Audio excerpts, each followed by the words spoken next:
Today on CityCast Philly, Philly may lose more than 10,000 affordable housing units in the next decade. City Council has passed bills aimed at preserving them. Today, I'm speaking with a reporter about the battle between keeping homes affordable and rising rents. It's Tuesday, May 16th. I'm Trenae Nuri, and here's what Philly's talking about.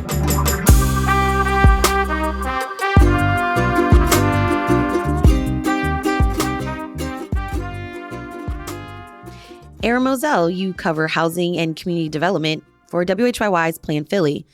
So City Council just passed the People's Preservation Package. Can you explain what this piece of legislation actually is? Yeah, the package includes a couple of bills. The first one is about the city creating this directory of affordable housing, particularly housing that is what we call federally assisted. And there's all kinds of different forms that can take, including rent subsidies through the U.S. Department of Housing and Urban Development. And so there'd be this directory, and included in that directory would be when these different affordability restrictions expire. The idea being that the city and others can be a step ahead of these property owners and kind of know what's going to be expiring and what's going to be continuing. The other part, sort of the meat of the package, places new requirements on property owners who maintain these federally assisted properties. It gives the city and tenant groups and affordable housing providers a chance to bid on these properties before they are marketed. So that means the owner cannot consider or accept any offers for the property during this 45-day window. It also gives these same groups an opportunity to match, an offer that the property owner gets. They have 60 days to do that. And if they are able to match it, then the property owner is required to take that and not any other offer that it might get. So those are the basic strokes. Aaron, can you explain what's the difference between housing that's federally assisted rental property versus private market housing? Yeah. So when something is federally assisted, it means that there's some kind of subsidy involved. So the classic example would be that there's an agreement between the property owner and HUD, the U.S. Department of Housing and Urban Development. And so the residents would pay about 30% of their income each month, depending on what their income is. And then HUD would pick up the rest. It's generally about 70%. And that is guaranteed income. So basically, the property owners, they get the full rent. It just has a couple different sources, usually the federal government and then the tenant themselves. Aaron, is it expected that Mayor Jim Kenney will approve the People's Preservation Package? It is. A spokesperson did tell me that he is expected to sign both of these bills. However, there was a caveat, that is that the city does not have the resources to be bidding and buying these properties. So while the legislation does give the city that opportunity, along with the tenant groups and the affordable housing providers, it sounds like the city may not be playing an actual role going forward. Now, we will have a new mayor coming, so maybe they'll feel differently, but at least as far as the Kenney administration is concerned, for the rest of his term, that won't be happening. What's been the reaction from property owners and developers? Yeah, property owners are not thrilled. I spoke to someone who represents the Building Industry Association of Philadelphia. That's a group that represents private developers. These are people that may be interested in buying some of these affordable housing units once the affordability restrictions expire on these deals. And their take was that while this bill is well-intentioned, they support trying to preserve affordable housing, there's a concern there that it will dissuade property owners from running these units as affordable to begin with, if they know that at the end of the affordability restrictions, if they choose to sell the property or if they want to turn them into market rate apartments instead, that there'll be sort of a stigma around that, about kind of why aren't you continuing the affordability? The city has an affordability crisis here, affordable housing crisis here. And so there is concern that this will be just another reason for folks to just stick with market rate and not delve into the affordable housing landscape where the margins are not as big and there's not as much money that can be made. So basically, landlords and developers, they don't want bad publicity. Yeah, I mean, ultimately, we're talking about private property here, and there is no obligation for these private developers to continue these keeping these units affordable permanently. That's just not the way that's not the arrangement, and has never been the arrangement.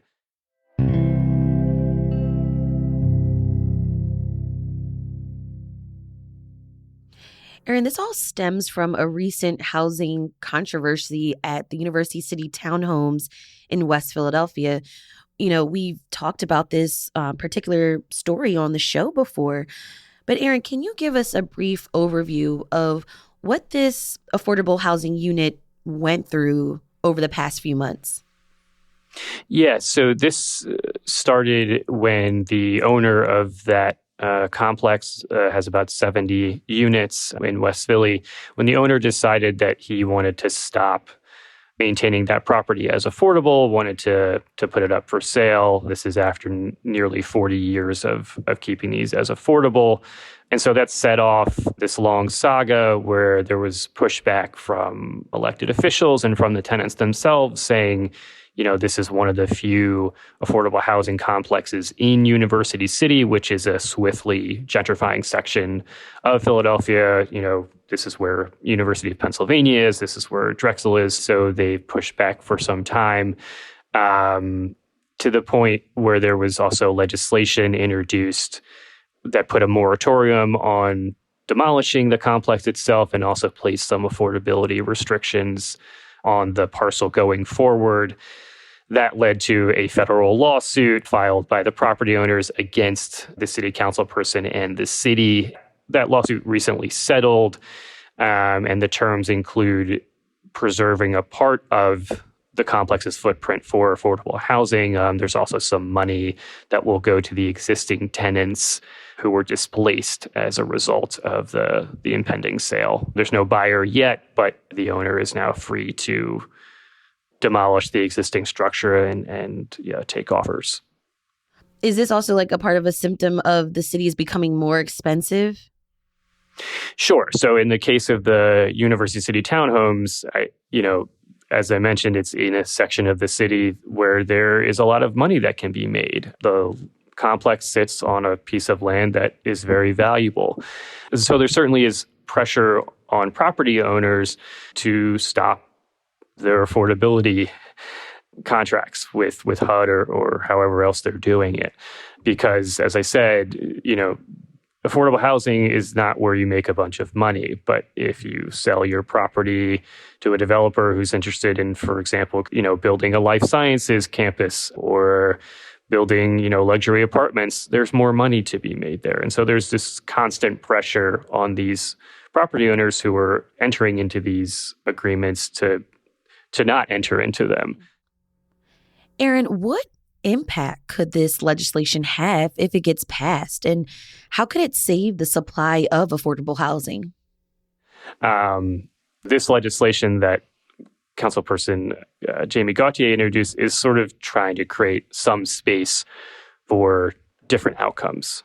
There are thousands and thousands of units in Philadelphia that are federally assisted, and there is a clock on those. These are not permanently affordable housing. They are affordable as long as property owners want to keep them affordable. And so every year there is a threat that Philadelphia will lose some of these units. These aren't the only source of affordable housing in the city by any stretch, but they are a sizable bucket of affordable housing that at this time the housing advocates really are looking as a way to kind of not lose any more than we need to. The catch here is that it still requires these tenant organizations and these affordable housing providers to come up with the funding to do this. And that's not a guarantee. So, It does provide, I think, a window that wasn't there before for these groups to kind of have priority over other folks in the market. And if they're successfully able to raise the funds, then yeah, this could have a big impact. But I think that remains to be seen, because generally these organizations run on tight budgets, and fundraising is a challenge. Aaron Moselle, WHRY's Planned Philly Housing and Community Development Reporter. Thank you for joining me on CityCast Philly. Of course. We'll have a link to more of Aaron's stories in our show notes.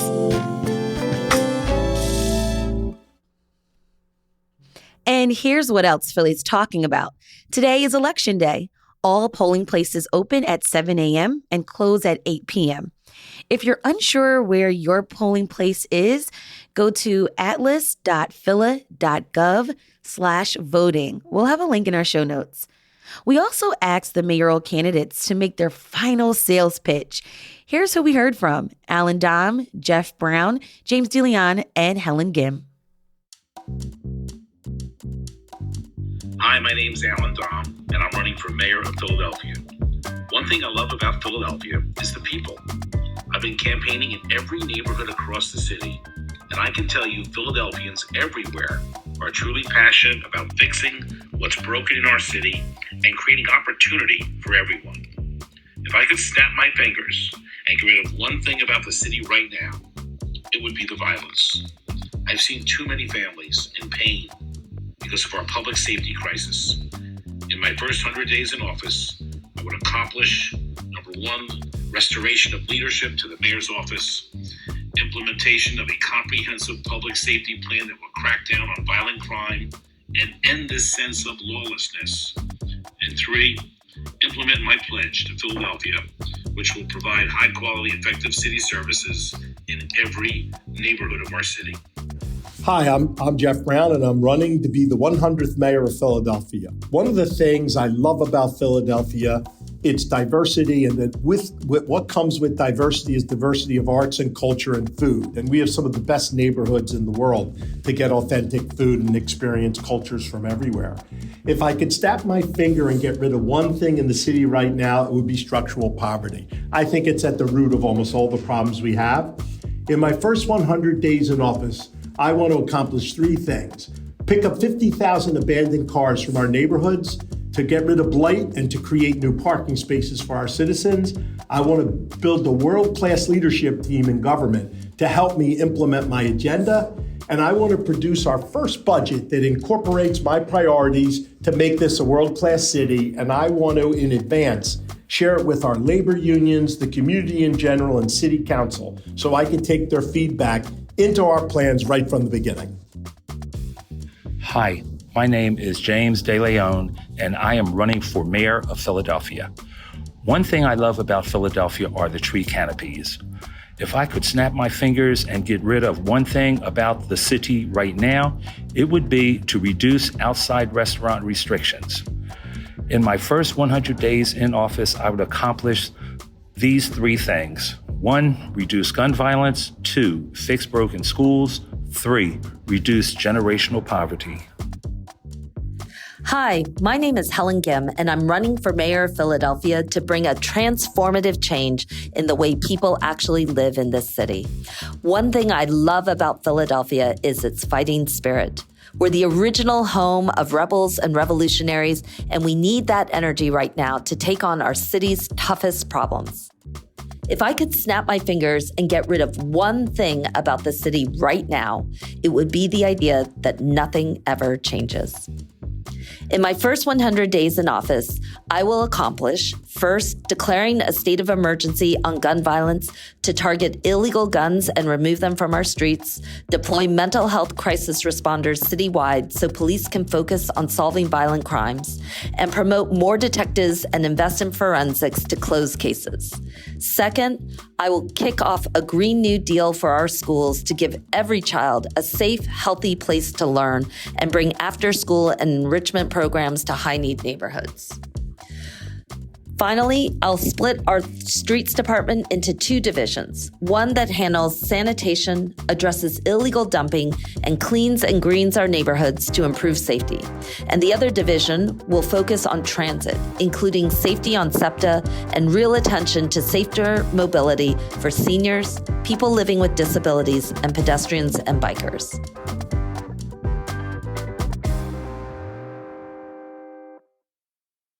Now, we either didn't hear back from these candidates or they said they couldn't provide a message by our deadline. Warren Bloom, Amin Brown, Delcia Gray, Sherelle Parker, Rebecca Reinhart, and David O.